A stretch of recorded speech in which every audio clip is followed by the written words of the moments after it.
we're here today to talk about Title I, what that means for our campus, as far as the benefits, how we qualify to be a Title I school, and what we receive in place of being a Title I school. So we'll go ahead and go through those things. Some of these slides are rather lengthy. I'm not going to read them word for word. I am going to talk about some highlights.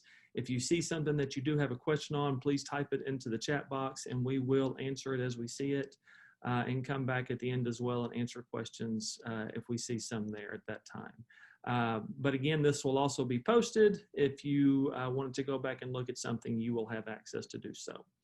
So we are here to talk about Title I. So to become a Title I campus, you have to have 40% or more of your students from low-income families qualify to receive Title I funding as a campus-wide school. There are different types of Title I campuses. We are a Part A, Title I Part A campus, meaning that we do receive federal funding to supplement programs. And some of the programs, general things that we would spend Title I funding are listed there below, the bottom bullets. Working with students who have academic difficulties, using that funding to support directly students in that particular need, purchasing supplemental supplies, materials. Title I funds can be used also for funding staff positions who work directly with students in need, at-risk students. So, and then also for parent and family engagement meetings and trainings and so forth. So a number of things that we can use that funding for that supplements the general budget. So school curriculum, our campus does follow the state curriculum as far as the Texas Essential Knowledge and Skills, or TEKS. You've probably heard TEKS being used.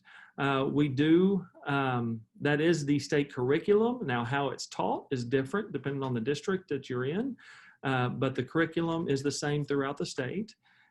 So some of the things that we use, or some of the programs that we use to monitor how our students are performing, just at the campus level, the local level, teachers do create assessments within their own classroom, formative, so forth.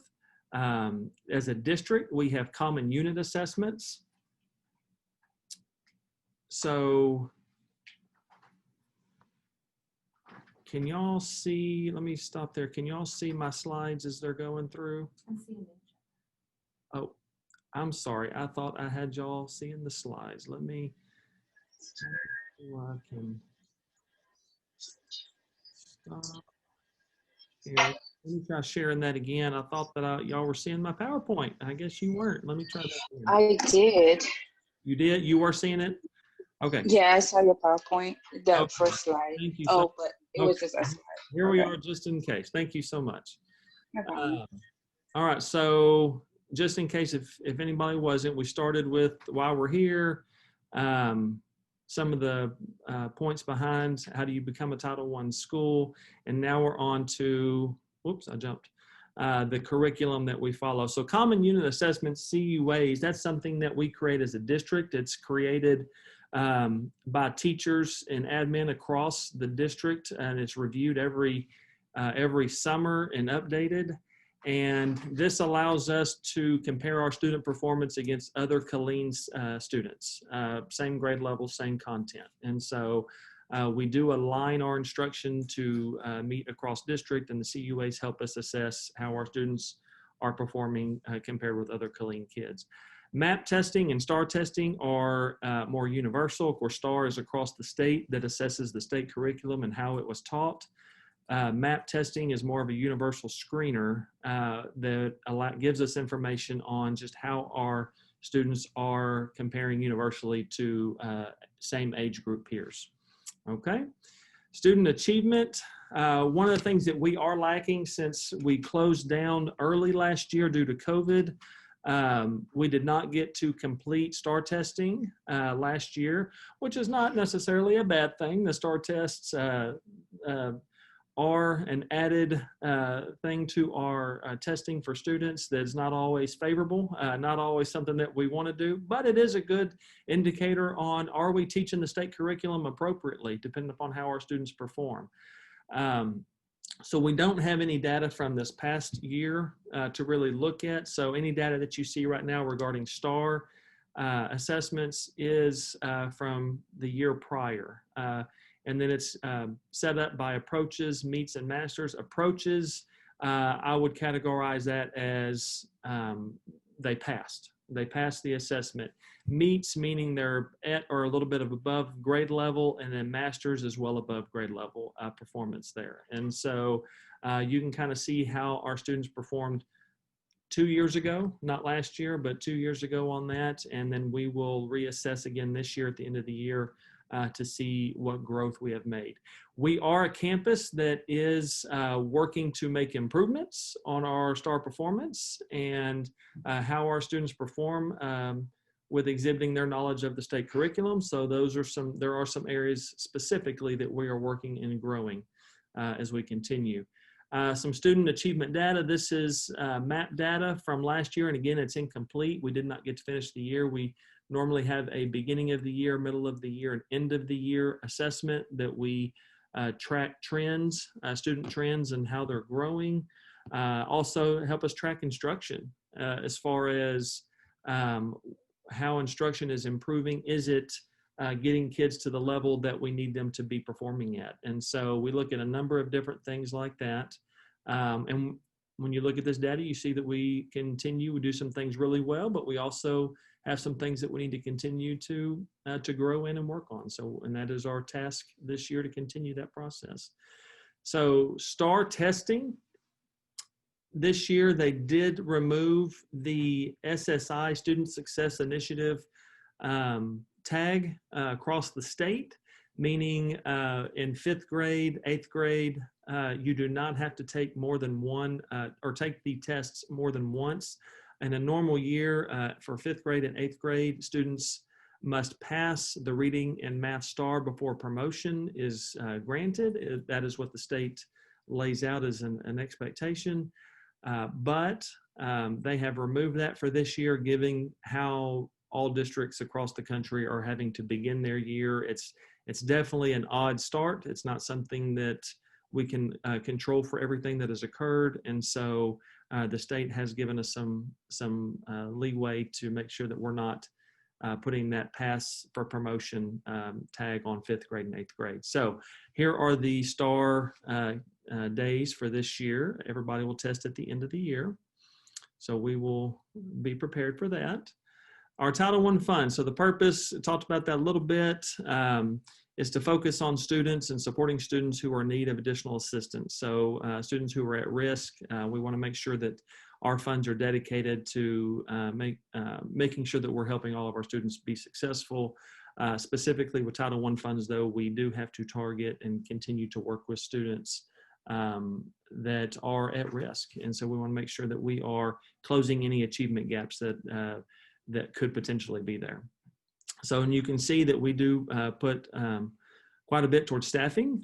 In my personal opinion, there's not a program out there that takes the place of a good teacher, a good staff member working hard with kids in real time. And so we do have a reading interventionist. We have a campus part of funding for a campus instructional specialist. And then we have a parent liaison that assists us with, and she is joining us today, as she just waved, who also assists us. I can't even begin to tell you the number of things that she assists us with on campus, working with students and parents. So that is how we use some of our funding. Also, writing professional development for staff and reading materials for students. We do quite a bit with that. We make it stretch as far as we possibly can with those additional funds. So our campus improvement plan, we have there's a district improvement plan that Colleen uses, and then we have specifically a campus improvement plan for Meadows. that's specific for us. And there's a number of things that we work on during the year. We are also involved in, because we're a campus that needs to show growth on our state student performance and accountability, we also have what we call a targeted improvement plan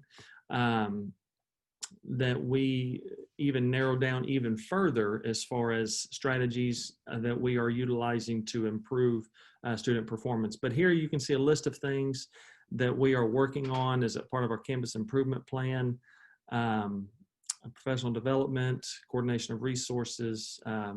There's a lot of things that go into running the day-to-day school operations. And so ultimately, our number one objectives are student safety, and then instruction follows quickly after that. We want to make sure that we are instructing to the highest levels to bring the best out of our students. So, but there's a few things there that you can see that we do talk about in our campus improvement plan. And you can access the campus improvement plan. It is on our website.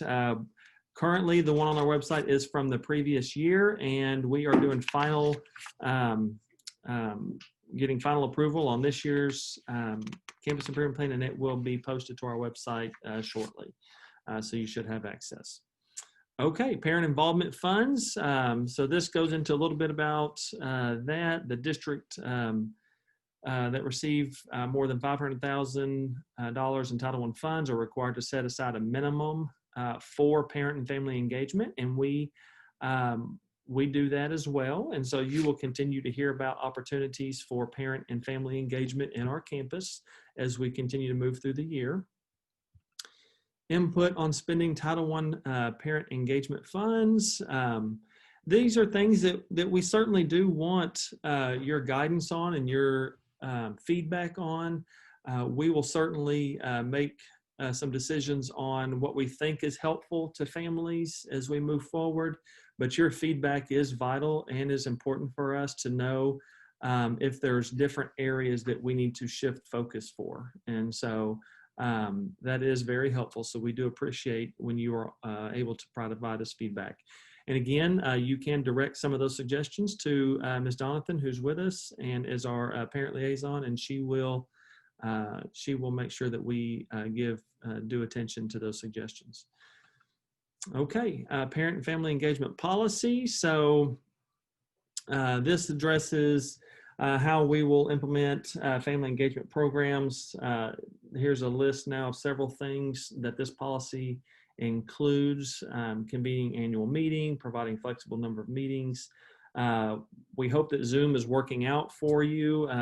We know that right now we're struggling to do anything in person, given some restrictions that we have, and we hope that this is beneficial. Involving parents as we continue in a number of ways around our campus, providing very transparent and open information regarding opportunities that we do have. And so there's a list of things there that we are dedicated to. So the homeschool compact, this is really a written agreement, and what we tend to focus on here is when you look at the homeschool compact, and here's some bullets here to describe it, but as we boil that down, what we're really talking about is what commitments are we making to work in partnership for student success. And so when you get to that homeschool compact, you'll see that there's teacher commitments. This is what, as a teaching staff, we're committed to doing to supporting our students and helping them grow academically. And there are some parent commitments. This is how we will support our child's learning while they're at school, things like that. And then there's some student commitments. You know, the students are an important part of that equation. We want to make sure that they understand that there is some ownership in what they're doing to continue to set themselves up for success as they move forward. So several things in that homeschool compact are things that we'll continue to push and talk about. Input on the policy and compact. So we do review these every year as a part of our SBDM committee meetings, and those are looked at. Part of that SBDM committee, site-based decision-making committee, we do have staff members, we have parents, we have community members, business representatives, district representatives. So we try to get a variety of folks with different perspectives on that committee to guide us on what is going to be helpful moving forward, what's going to make sure that we are staying on track with ultimately the goal of educating our students appropriately, preparing them for what's next. And so we do review that every spring, and so we will continue to do so. The annual evaluation, again, this kind of goes through a lot of what I was just talking about as far as through our through our SBDM committee that is joined by many different perspectives, people, different stakeholders to our campus. That is when we really look at our plan for working with students, how we're spending our Title I dollars, what are some policies around our campus, what are our instructional practices. There's a number of different things that we discuss in these meetings to make sure that we're on track and that the students are the ultimate beneficiary of our efforts. Parents' right to know. So here's some information for you on that as far as what the qualifications are to be a teacher, to be a paraprofessional. All of our professional staff is certified to be here. We are a highly qualified campus, and so we are meeting all standards there. So currently we are not having to send home any letters saying that we have any classrooms run by non-certified teachers. So we are doing okay with that. Let's see, engagement opportunities. So here's some things throughout the year that, and again, this is an odd year because of restrictions on visitors to campus at this time. This list has probably been pared down quite a bit, but parent-teacher communication folders come home from teachers. Ms. Donathan, as the parent liaison, is always available to assist. You should be being contacted over the next several weeks to have a parent conference from your child's teachers. And there's a specific form that they are working on filling out as they are going through that they will turn in. So if you have not heard from your teacher or your child's teacher regarding a parent conference, please reach out. But they should be contacting you if they haven't already regarding setting those up before the end of October. And so we want to make sure that we do spend time keeping you as up to date as possible on student progress throughout the year. There's different workshops going on that will be occurring, math nights, reading nights. Again, some of these may end up being more virtual than face-to-face, and we will continue to put out that information as we get closer to these different opportunities. So I'm going to go ahead and go to the next slide. So ways to support student achievement. And these are things that we encourage parents to do. These are things that we try to do up here as well. Celebrating successes. Every student learns differently and at different rates. And we always want to make sure that we are challenging and setting the bar high, but at the same time celebrating successes and keeping that encouragement going, praising effort and hard work. Ultimately, we talk to our teachers a lot about it's not as much the grade itself is not the goal. When we look back from years down the road, we're not going to necessarily remember the grade we got on a specific assignment, but what is something that we want to highlight is the learning that took place during that assignment. We really want to focus on the learning of the skills and content. Grades are part of our academic system. There's no getting around that, but the learning process is really what our focus is. And that's what we're going to continue to really talk with our staff and teachers about this year. And as we work with kids, making sure that we are addressing that. Grades will be there, but ultimately we want the learning to win the day. So here's several suggestions of some things that can be done from the house to support students as we move forward. Reading books, having students read to us, taking advantage of real world learning opportunities, having those discussions. And then always, there's one that says keep in regular contact with the child's teacher. I would encourage any parent to stay in regular contact with your child's teacher. That is a very highly encouraged practice. We want to know if you have questions, concerns, if you need extra resources at the house, we want to make sure we provide those. Please keep us informed in how they're doing. And then who do you contact? And so here's our campus number, or names and numbers of folks that you may need to contact at any point. Of course, myself, Ms. Donathan, the parent liaison, our two counselors, Ms. Townsend, Ms. Wetzel, there, and you can see the grade levels that they support there. Ms. Appenzeller, our school nurse, Mr. Steve Smith, Director of School Nutrition, Mr. Thomas, Director of Transportation, and then your child's teacher is always available as well to answer any questions or to assist with questions that you may have. So that is the end of that presentation.